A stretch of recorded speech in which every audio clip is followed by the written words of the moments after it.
Well, Cub fans, if you had the Chicago Cubs on the verge of being swept by the Pirates on this weekend series on your bingo card, well, then you probably will win bingo. But unfortunately for Chicago Cub fans, we had other things in mind. We thought the Chicago Cubs were going to have the potential to sweep the Pirates this week and end on a high note. However, offense fails us again. We got to talk about it. And then some. And of course, 2 weeks in, let's overreact about Craig Counsell. That's what we do, Cub fans. Let's talk about it.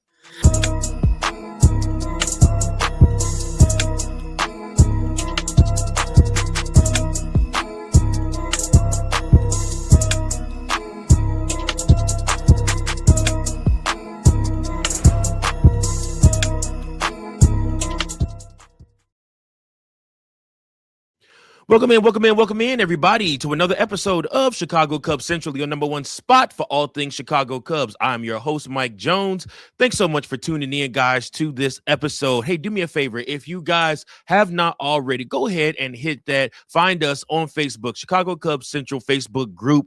Join the growing community of Chicago Cubs Central listeners that also are Chicago Cub fans that enjoy the commentary, the conversation on the channel, as well as in the Facebook group. So make sure you guys join there so that you never miss any content over there on Chicago Cubs Central. Also, if this is your first time watching, please make sure that you hit that subscribe button. And for you return listeners, listen, guys, I appreciate you all so much. You mean the world to me. You are why I do what I do. Make sure you comment below as well as you like this video. That way it gets populated and shared to more people. Now, with that being said, the Chicago Cubs and Craig Counsell have an issue. Well, really multiple issues. And this is a 7-layer salad worth of issues that the Chicago Cubs are facing. And we have to get to the bottom of this. So my original thought process behind this was the fact that I just was unhappy with the production of the Chicago Cubs offensively. This was another game throughout 5 innings that was absolutely horrendous for the Chicago Cubs. It wasn't until the 5th that the Chicago Cubs scored their first run. And now they had multiple chances to score runs and just never was able to accomplish what they needed to accomplish, right? They scored their first run in the 5th inning. That run comes off a Nico Hoerner ground out to second, where Conforto still scores, and then Dansby Swanson goes to third. Cool. All right. So then nobody scores in the 6th. The Pirates are up 3-1 on the Chicago Cubs in the Saturday game. And then in the 7th, the Chicago Cubs are able to do it again. Swanson ground out to the shortstop. Amaya scores this time, and the Cubs are now trailing 3-2. And then, of course, in the 9th inning, Alex Bregman comes up and singles, and Dansby Swanson scores off of that. Matt Shaw goes to third base off of that. And then the Chicago Cubs, after that, fail to score again, even though they have multiple opportunities. Now, again, I told you it's a 7-layer salad. So let's look at the 11th inning. So Lowe reached on an infield single to the pitcher, where literally he basically tapped the ball right in front of him, right back at the pitcher, but over in the green space before you got to the bump. And he literally, like I said, Theobar rushed it, and then he has Matt Shaw at first base that he's throwing the ball to. And Matt Shaw literally bobbles the ball and misses it and almost jumps off base, has to jump off base to try to keep the ball in front of him. Well, Matt Shaw, guys, is not a tall person. He's not a lanky person. He is not somebody that has long arms, long legs, anything like that. Matt Shaw is probably all of 5'9", if that. I mean, he's really a glorified shortstop, second baseman, really, third baseman. First base is a place he's not comfortable in, clearly. Now, he did do some first base work during spring training, but he's not ready for that moment. So I told you, this is a 7-layer salad. Coincidentally enough, out of everybody that I'm blaming in this loss, Matt Shaw is not who I'm blaming in this loss. Matt Shaw has done everything the Chicago Cubs have asked him to do. He has played right field valiantly while Seiya Suzuki has been out. Kid has 2 home runs already on the season, which is more you could say for PCA. Definitely more you could say for Michael Busch. So I'm not looking at him and saying, man, you messed up. Now, sure, was he positioned wrong for how he's supposed to catch the ball as a first baseman? Yes. Yes, he messed that part up. Caleb Thielbar rushed it up there, like I said, and Matt Shaw was not ready for it. Caleb Thielbar had him by a mile had he just taken his time, gathered himself, and threw the ball. Or let Miguel Amaya field the ball and throw the ball and get the out at first, and then you're still tied at a 3-3 game, and you go down into the bottom of the 11th with an opportunity to win the game on a walk-off. The Chicago Cubs multiple times had the bags loaded and could not come up with the big hit. It's time to start looking at our hitting coach, Dustin Kelly, and ask him, hey, what are you seeing that these guys are not doing that is causing us to continuously miss these big moments early on? For all intensive purposes, the Chicago Cubs right now should at least have 10 to 12 wins on the season. But because their failure to score and their failure to get the big hit continuously keeps happening, I don't want to hear Elise Miniker telling me about, what the hitting coaches is making Carson Kelly do as far as measuring out where his arms are to make sure that he keeps keeping the right length on his arms when he's at the plate. I don't want to hear, about Alex Bregman giving Michael Conforto hitting advice, and that leads to a 2-hit day for Michael Conforto. I want to know why Michael Busch can't hit the bright side of a barn. I want to know why PCA looks uninterested and really like he's not playing jovially like he has been in the past. I want to know why Ian Happ is so inconsistent day in and day out. And I want to know why Alex Bregman has not been able to do what he's been able to do for other teams in the past now that he's playing for the Chicago Cubs. Now, last year, we had the excuse of, the weather affected Kyle Tucker, and that's why he didn't get all the home runs that he was getting in Houston, because in Houston, he's playing in a dome, and he don't have to worry about all of that. And sure, that could be right. And you might be right about that with Bregman, too. But at the end of the day, hitters are going to hit, and you only play so many games at home, and guys get home runs away from home, too. So I mean, I don't really want to I don't want to give Chicago weather that much power over what's affecting PCA, what's affecting Michael Busch. There was a couple home runs that did affect Ian Happ early on in the season. I'll give you that. But number one, this offense is trash, and they need to go back to the drawing board. But the offense is suffering because of a multi-layered issue. One, you got to lay the blame on Dustin Kelly. What's going on? Why aren't your hitters hitting? What can you do? What are you telling these guys day in and day out? What's the messaging to your team? You see the Pittsburgh Pirates on a weekend and you miss Paul Skeens. You miss Paul Skeens, and you mean to tell me that you lose that series? Never in a million years would I have guessed that was going to happen, y'all. You couldn't have paid me. I told y'all the Cubs might go for the sweep for the weekend, but I definitely thought they were taking 2 out of 3. And then you tell me that Shota Imanaga pitches a no-hitter into the 6th, and they still don't come up with a victory? Nah, that don't work for me. That don't work for me at all.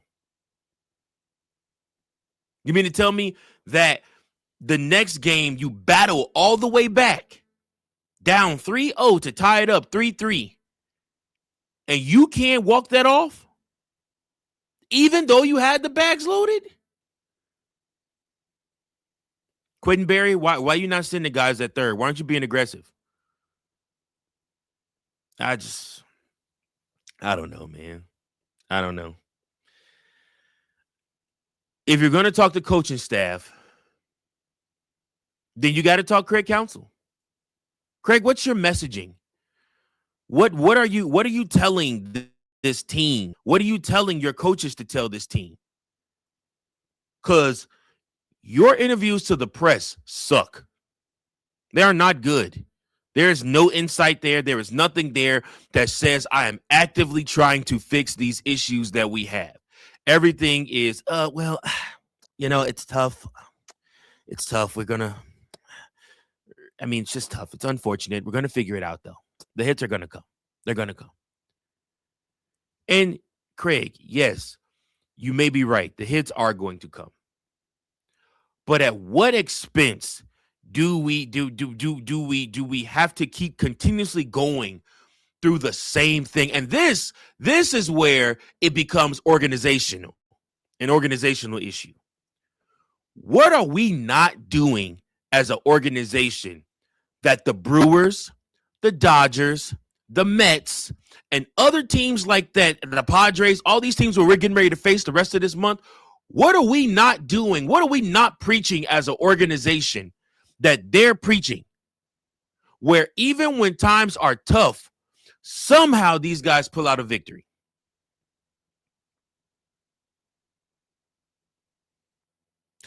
There is an organizational issue going on with the Chicago Cubs that goes above Craig Counsell,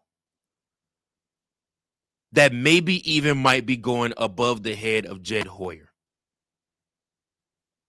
Somewhere along the line, somebody values pitching and fielding and defense more than they value hits and offense. And I don't know if it's because pitching comes at a cheaper price than hitters, than primetime hitters. But this lineup would be amazing with one tweak. If you had a Kyle Schwarber, a Kyle Tucker, a Bryce Harper, somebody that hitters feared. When you put sandwich Kyle Tucker in between Seiya Suzuki and PCA, all three of them had all-star seasons. Now, granted, Seiya Suzuki was not voted an all-star, but he had an all-star season.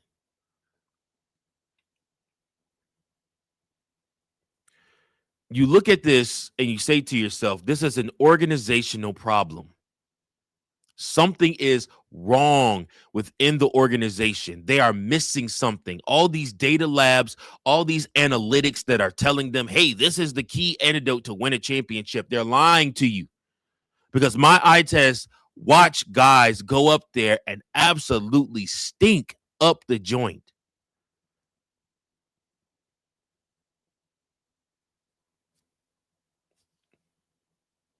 Edward Cabrera wasn't great.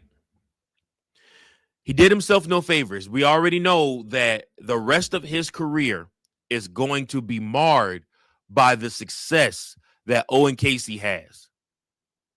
And I want to be clear about something with this whole Owen Casey, Edward Cabrera stuff. You guys do realize that Owen Casey is playing in Miami with A, no expectations, B, he's on a team that, where he's free to do whatever because they don't have any expectations. They're just riding a wave. C, he half his games he doesn't have to deal with any elements.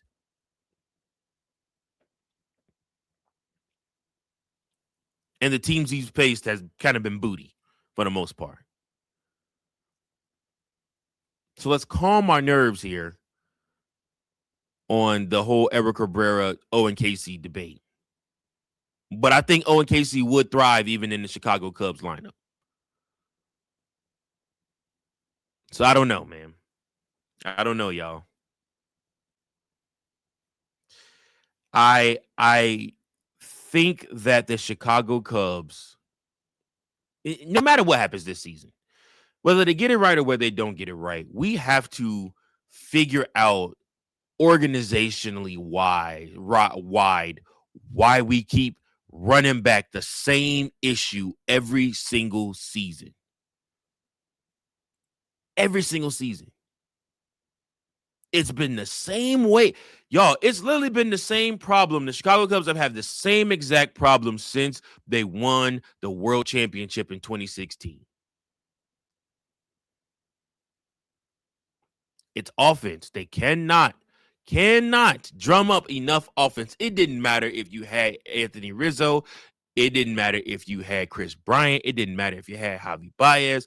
It didn't matter if you had Ian Happ. It didn't matter if you had Kyle Tucker. It didn't matter if you had Cody Bellinger. It didn't matter if you had PCA. It didn't matter if you had, the guys in between there, the Patrick Wisdoms of the world, guys like that. It did not matter. The same issue has plagued this organization since they won that World Series. Not enough offense. And quite frankly, as a podcaster and as somebody that follows this team, I am tired of talking about the same damn issue every season. It's the same thing. You went and signed Phil Maton to that damn deal, and now he's on the injured list.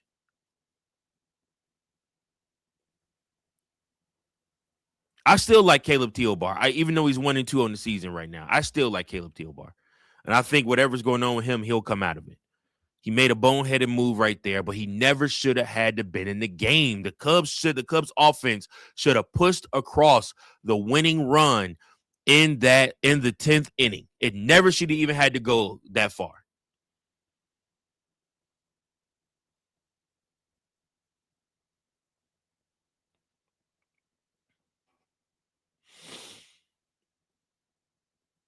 The issues that the Chicago Cubs continuously keep finding themselves in is laughable.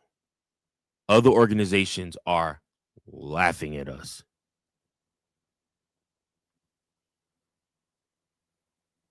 More importantly, I don't know about y'all, but I feel like the Brewers are laughing at us. It's 2 weeks in. It's still a long season to go. 3 weeks in now, almost. Yeah, 3 weeks in. Still a long season to go. But this one will leave a bad taste in our mouth. That loss will leave a bad taste in our mouth. I said on yesterday's episode, circle that loss as one that's a winnable game. Turn around, circle this one too. Winnable game, could have had. Offense let you down again.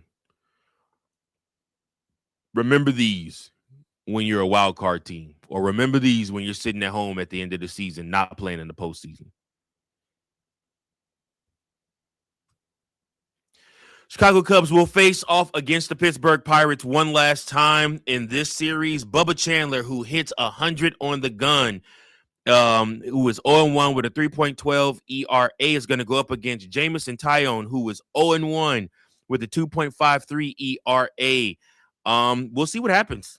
We will see what happens. Hopefully the Chicago Cubs can score enough runs to get the win.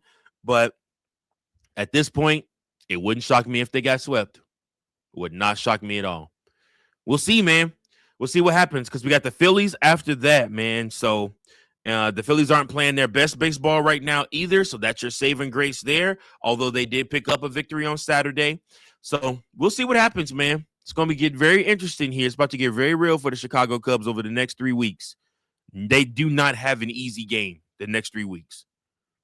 The past 2 weeks were your easy games where you needed to get your wins to kind of balance things out, and you stunk up the joint with all of those. So we'll see what happens. But that's my time, man. Let me know what you guys think. Comment below your thoughts. Of course, right here on Chicago Cubs Central, your voice matters most. So please go ahead and comment your thoughts below on what I've had to say. And yeah, man, I appreciate you guys so much. Thanks for tuning in. Until next time, go Cubs, go. Peace. Thank you for watching another episode of Chicago Cubs Central, the #1 spot for all Chicago Cubs content. Remember to like, share, subscribe for more Cubs content.